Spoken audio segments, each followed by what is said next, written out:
गोजोन हामलायनायजों लोगोसे नोंथांमोनखौ गोदान खौराङाव बरायबाय। अन्नानै नोंथांमोना बे रादाबखौ जोबजासे नायलां। लोगोसे भिडिअखौ लाइक, कमेन्ट, शेयार आरो चेनेलाव गोदानै फैदोंब्ला साबस्क्राइब खालामनो गुरै खावलायबाय। दानिया फैदो लोगोफोर रादाबखौ मिथिलांनि। गिबि खौराङाव दङ गसाइगाव श्रीरामपुराव पुलिसनि गोख्रों सिग्रोमनायाव गोबां बिबांनि बेसेन गोसा सिगुन दंफांजों लोगोसे गंसे ट्राक गारिखौ हमदों। क'क्राझार जिल्लानि गसाइगाव महकुमानि सिङाव थानाय आसाम आरो सोनाब बंग सीमा ओनसोल श्रीरामपुराव सोनाब फारसे लांगासिनो थानाय BR06GC 5890 ट्राक गारिजों लांखोमानाय बेसेन गोसा सिगुन दंफां थुख्राफोरजों लोगोसे सानै सुबुंखौ हमनो हायो। दंफां थुख्राफोरखौ औवानि सिङाव जाबनानै लांखोमानाय बुब्लियाव पुलिसा हमनो हायो।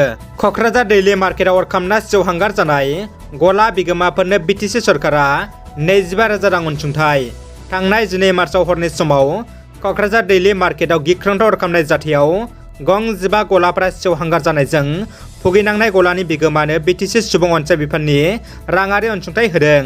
क'क्राझार मिउनिसिपेल बर्डनि मावखुलियाव खुंफुंनाय मोनसे हाबाफारिनि गेजेरजों सेवहांगार जाजानाय गलानि बिगोमाफोरनो 15,000 राङारि आरो पार्सियेल डेमेजनो 8,000 राङारि अनसुंथाइ होदों। बे हाबाफारियावनो BTCनि मावफुं सोद्रोमा उइलसन हास्दा आरो क'क्राझार मिउनिसिपेल बर्डनि मासिगिरि प्रतिभा ब्रह्मआ बाहागो लानानै फैगौ 15 मार्चआव BTC सरकारा गला बिगोमाफोरनो राङारि अनसुंथाइ होगोन होनना फोरमायो।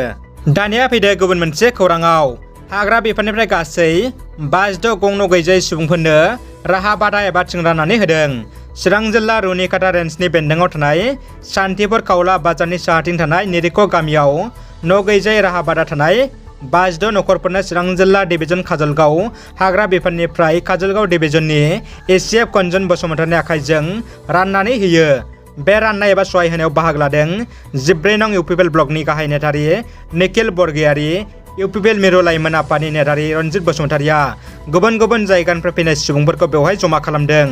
बे जमा जानानै थानाय नखरफोरनि मोननांगौनि मोन्थाइखौ लासै लासै होलांबाय थागोन आरो बे हाग्रा ओनसोलनि खाथियाव थानाय गामिखौ जिब जुनारनिफ्राय बासायनायनि खामानिबो मावगोन होननानै चिरां जिल्ला काजलगाव डिभिजननि ACF कन्जन बसुमतारिया खौरांगिरिनि सिगाङाव फोरमायदों। 14 नं चिरां दुवार UPPL ब्लकनि गाहाय नेथारि निखिल बरगयारीआबो बे अनसुंथाइ होनायखौ हाग्रा बिफानखौ गोजोननाय फोरमायदों। लोगोसे UPPL ब्लकनि जानानै मोजाङै नायगोन आरो हेफाजाब होबाय थागोन होननानै फोरमायो। मैयानि आसाम बिधान सभानि गोनांथार जथुमाव गिबि मन्त्रि डक्टर हेमन्त बिश्व शर्मा बिथाङा मुस्लिमफोरा आसामनि बांसिन संखिया थानाय हारि होनना बुंदों। मुस्लिम एबा मियाफोरा ट्राइबेल ओनसोल एबा 6 सिडुलाव थानो मोन्थाइ गैया, अदेबानि हा दखल खालामनो एबा बायनो मोना होनना बुङो। लोगोसे बिथाङा बुंबावदों जेराव जों असमियाफोरानो बे हाबाखौ मावनो हाया, मियाफोरा बोरै हागोन होनना सोंलु खालामो। गिबि मन्थ्रिया बुंथिदों मियाफोरा सुबुं सानखोखौ खमायनांगौ आरो मोजां सोलोंथाइ लानो नांगौ, अब्लासो आसामा उन्नति जागोन होनना बुङो। BTCनि डेपुटि चिफ आरो आसामनि MLA गबिन्द बसुमतारी बिथाङा थालांनाय बारग' NDP बिथांमोननि रिहेबिलिटेसन आरो उदालगुरि जिल्ला तुरमुस आबाद मावनायनि सायाव आसाम बिधान सभानि बाजेट जथुम्मायाव बिबुंथि लाखिदों। दानिया फैदो जोबथा खौराङाव। चिरांनि काजलगावआव गोदानै लुफुंजानाय काजलगाव मिउनिसिपेलिटि बर्डनि अफिसखौ बेखेवदों।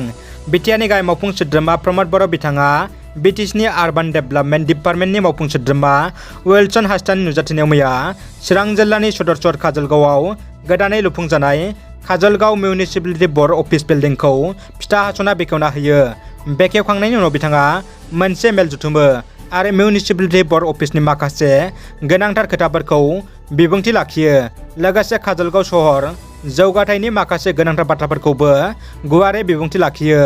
बे हाबाफारियाव Ranjit Basumatary EM, Madhav सिट्रि MCLA, सायखं Basumatary MCLA, Rongora Narzary आरो गुबुन गुबुन आफादनि दैदेनगिरि बिथांमोनाबो बाहागो लायो। रादाबा एसेनोसै लोगोफोर। रादाबखौ जोबजासिम नायनायनि थाखाय गासिनिसिमबो साबायखर आरो गोजोन हामलायनाय थाबाय।